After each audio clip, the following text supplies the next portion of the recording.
Berapa lembar itu ya? Assalamualaikum warahmatullahi wabarakatuh. Kami dari kelompok 8 akan mempresentasikan tentang perencanaan pesan-pesan bisnis. Saya Lydia Wahyu Juliana. Saya Rosa Triana Anugrah. Dan saya Angelita Musanatara. Saya Inaya. Saya Mailinda Kustiani.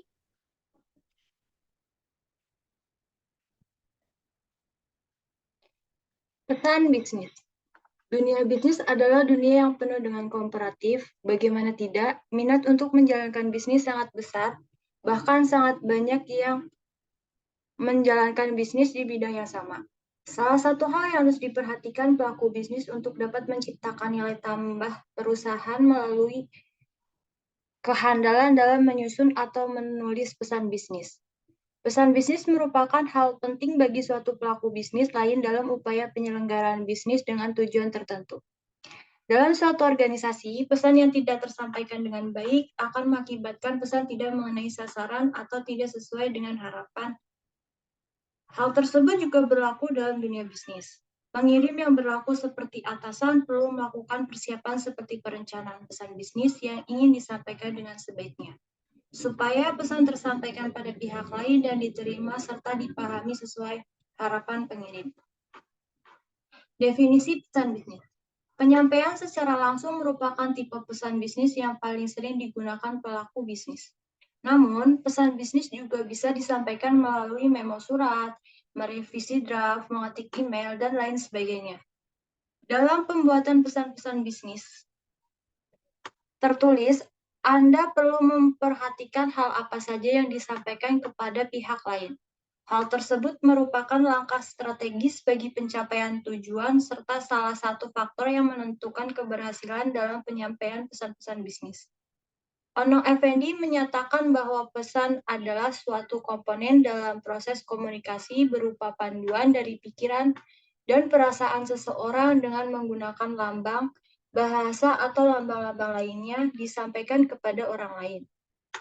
Sedangkan Halford, pesan adalah serangkaian isyarat atau simbol yang diciptakan oleh seseorang untuk maksud tertentu dengan harapan bahwa penyampaian pesan-pesan bisnis itu akan berhasil dalam menimbulkan sesuatu. Selain itu, pesan juga dapat didefinisikan sebagai pesan adalah suatu pemberitahuan, pikiran atau perasaan, kata atau komunikasi baik secara lisan maupun tertulis yang dikirimkan dari satu orang ke orang lain. Sedangkan untuk pesan bisnis itu sendiri adalah suatu pesan atau surat yang digunakan oleh pengirim, source, untuk menyampaikan informasi yang tertulis maupun tidak tertulis. Dalam penyelenggaraan kegiatan bisnis yang diterima oleh orang ataupun organisasi receiver. Karakteristik pesan bisnis yang efektif. Pertama ada courtesy, penggunaan etika sopan dan santun dalam penulisan pesan guna meningkatkan hubungan antara penulis dan pembaca pesan. Sopan santun adalah pedoman yang baik untuk mengembangkan hubungan yang baik antara organisasi atau perusahaan yang baik dengan klien atau pelanggan. Sopan santun termasuk menunjukkan pertimbangan kepada perasaan, posisi, dan minat pembaca. Kedua ada correctness, surat ataupun dokumen yang ditulis bebas dari kesalahan baik gramatika, ejaan, kata keterangan, kata-kata, dan lain-lain. Pesan haruslah menarik dan bersih sehingga membuat suasana hati yang baik untuk membacanya. Ketiga ada conciseness, pesan haruslah singkat, padat, dan jelas. Ringkas dan padat adalah hal yang penting dalam pesan bisnis tertulis agar terhindar dari penghambatan kata-kata dan kalimat yang tidak perlu. Keempat ada clarity, pesan berisi informasi yang dijelaskan dengan bahasa yang jelas sehingga pembaca dapat mudah memahami pesan-pesan.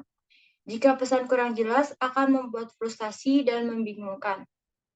Keempat ada correctness, menyajikan informasi secara spesifik dan pasti, tidak berisi kata-kata yang akan membuat salah paham pembaca.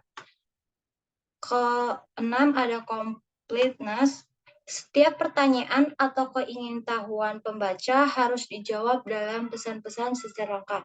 Selanjutnya akan dibacakan oleh rekan saya, Rosa. Menurut Buffy et al.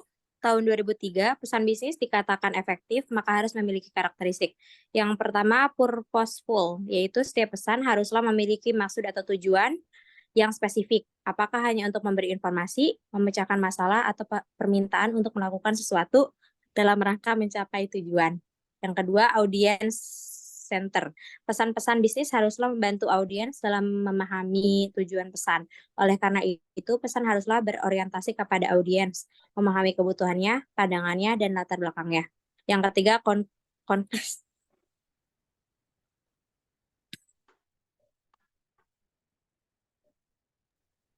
yaitu pesan bisnis harus menghormati waktu setiap orang dengan memberikan informasi secara jelas dan efisien.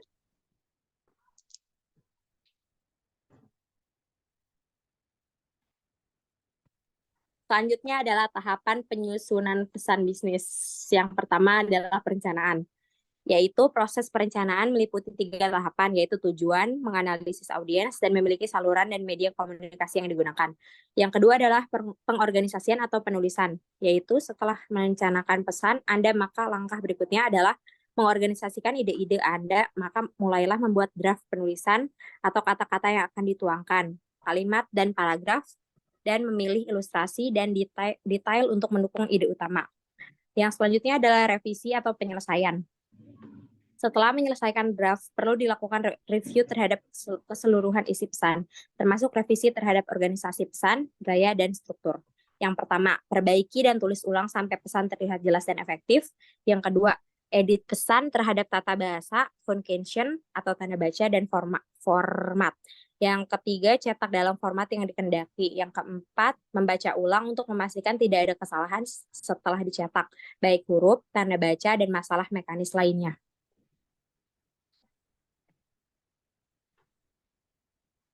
Yang selanjutnya adalah proses merencanakan pesan bisnis. Perencanaan pesan bisnis adalah proses menetapkan berbagai kegiatan yang akan dilakukan sebelum pesan bisnis tersebut diluncurkan. Mengapa perlu perencanaan?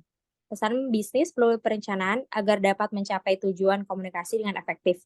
Perencanaan pesan bisnis melibatkan proses komposisi penyusunan pesan bisnis yang terdiri dari perencanaan tujuan, ide, saluran, pengorganisasian ide, membuat draft, merangkai kata, kalimat, atau paragraf, dan merevisi. Tujuan dalam perencanaan bisnis harus dievaluasi apakah tujuan realistis, waktu tepat, dan dapat diterima.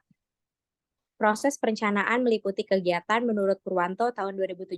Yang pertama, menentukan tujuan, menganalisis audiens. Yang ketiga, menentukan ide pokok. Yang keempat, menyeleksi saluran dan media. Selanjutnya akan dibacakan oleh Angelita Moza. Menetapkan tujuan pesan bisnis. 1. Merencanakan sebuah pesan diawali dengan merumuskan tujuan yang jelas dengan menghubungkan kebutuhan pengirim dan penerima. Secara umum ada 3 tujuan bisnis, yaitu 1. Memberikan informasi atau memberitahu tentang segala hal yang berkaitan dengan dunia bisnis kepada pihak lain.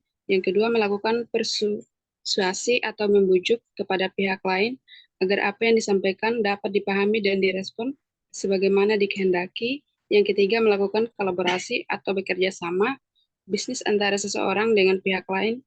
Setiap pesan juga mempunyai tujuan khusus, yaitu apa yang diharapkan oleh komunikator dan apa yang seharusnya dilakukan oleh komunikan setelah mereka menerima pesan. Next. Hubungan antara tujuan umum pesan bisnis dengan partisipasi, komunikasi, dan kendali komunikator. Tepatnya ada 5 pesan Anda dapat diterima organisasi Anda.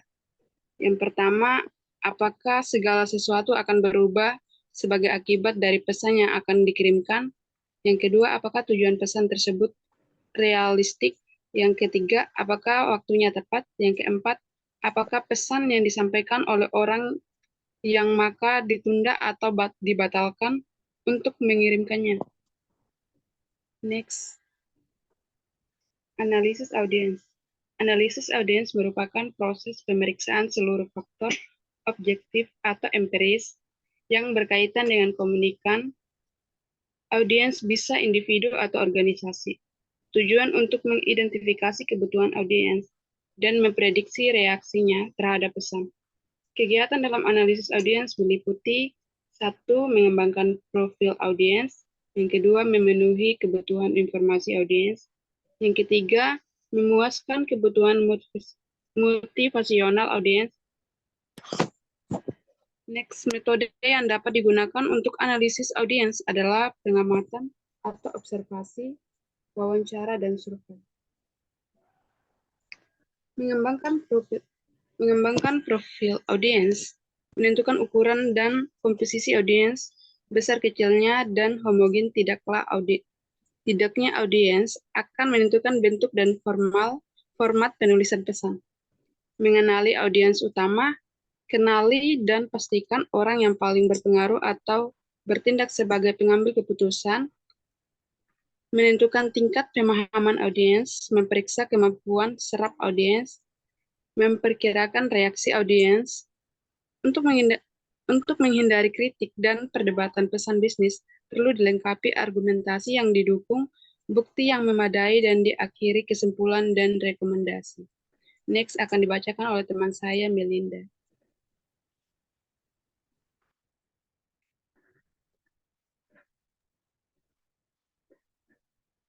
Memenuhi kebutuhan informasi. Pedoman agar pesan bisnis mampu memenuhi kebutuhan informasi audiens. 1.